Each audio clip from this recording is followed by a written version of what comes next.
যেখানে মাঠের পাশে বন আছে আর বনের ধারে মস্ত পাহাড় আছে, সেইখানের একটা গর্তের ভিতরে একটা ছাগলছানা থাকতো। সে তখনও বড় হয়নি, তাই গর্তের বাইরে যেতে পেত না। বাইরে যেতে চাইলে তার মা বলতো, যাস নে, ভালুকে ধরবে, বাঘে নিয়ে যাবে, সিংহে খেয়ে ফেলবে। তা শুনে তার ভয় হতো, আর সে চুপ করে গর্তের ভিতরে বসে থাকতো। তারপর সে একটু বড় হলো, তার ভয়ও কমে গেল। তখন তার মা বাইরে চলে গেলেই সে গর্তের ভেতর থেকে উঁকি মেরে দেখত। শেষে একদিন একবার গর্তের বাইরে চলে এলো। সেইখানে এক মস্ত ষাঁড় ঘাস খাচ্ছিল। ছাগলছানা আর এত বড় জন্তু কখনো দেখেনি, কিন্তু তার শিং দেখেই সে মনে করে নিল ওটাও ছাগল। খুব ভালো জিনিস খেয়ে এত বড় হয়েছে। তাই সে ষাঁড়ের কাছে গিয়ে জিজ্ঞাসা করলো, হ্যাঁ গো, তুমি কি খাও? ষাঁড় বললে, আমি ঘাস খাই। ছাগলছানা বললে, ঘাস তো আমার মাও খায়, সে তো তোমার মতো এত বড় হয়নি। ষাঁড় বললে, আমি তোমার মায়ের চেয়ে ঢের ভালো ঘাস অনেক বেশি করে খাই। ছাগলছানা বললে, সে ঘাস কোথায়? ষাঁড় বললে, ওই বনের ভিতরে। ছাগলছানা বললে, আমাকে সেখানে নিয়ে যেতে হবে। এই কথা শুনে ষাঁড় তাকে নিয়ে চলে গেল।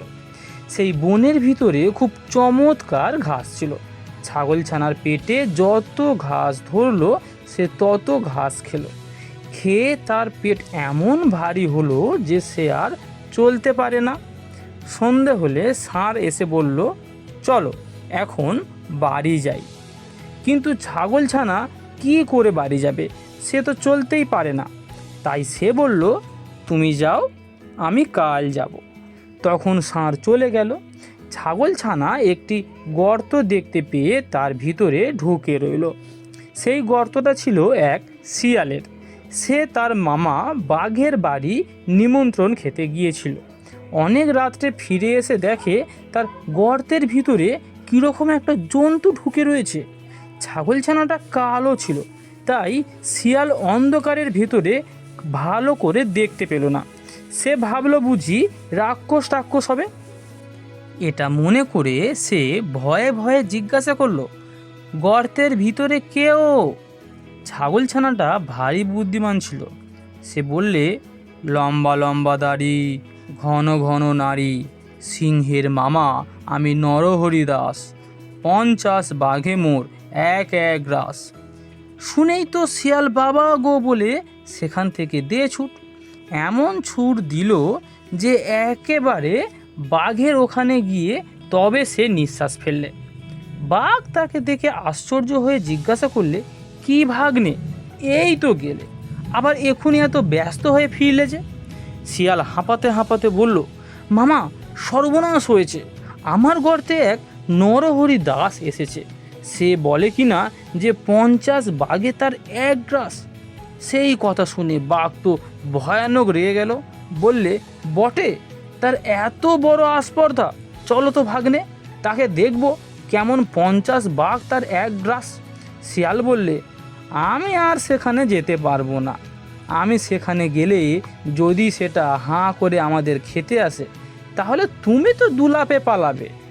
আমি তো তেমন ছুটতে পারবো না, আর সে বেটা আমাকে ধরে খাবে। বাঘ বললে, তাও কি হয়, আমি কখনো তোমাকে ফেলে পালাবো না।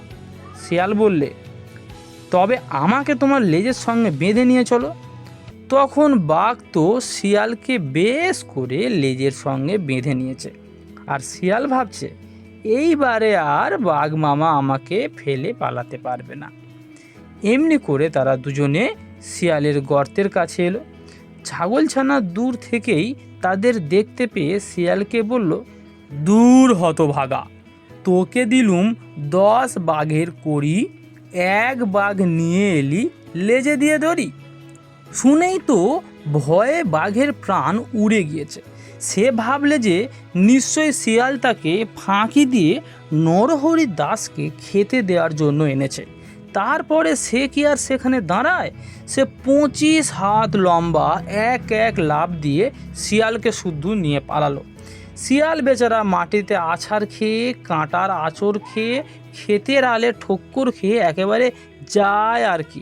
শিয়াল চেঁচিয়ে বলল, মামা আল, মামা আল। তা শুনে বাঘ ভাবে বুঝি সেই নরহরি দাস এলো, তাই সে আরও বেশি করে ছোটে। এমনি করে সারা রাত ছুটোছুটি করে সারা হলো। সকালে ছাগলছানা বাড়ি ফিরে এলো।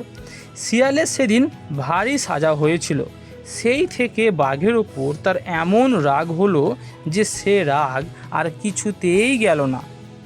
গল্পের নাম নরহরি দাস, লেখক উপেন্দ্র কিশোর রায়চৌধুরী। এবারে তোমরা বলো, তোমাদের দুটো প্রশ্ন করছি। ছাগলছানা ষাঁড়ের সঙ্গে কেন বনে গিয়েছিল? এবং 2 নম্বর প্রশ্ন, অন্ধকারে শিয়াল ছাগলছানাকে কি মনে করেছিল? এটি কমেন্টে উত্তর দাও এবং সাবস্ক্রাইব করে রাখো পরের ভিডিও দেখার জন্য।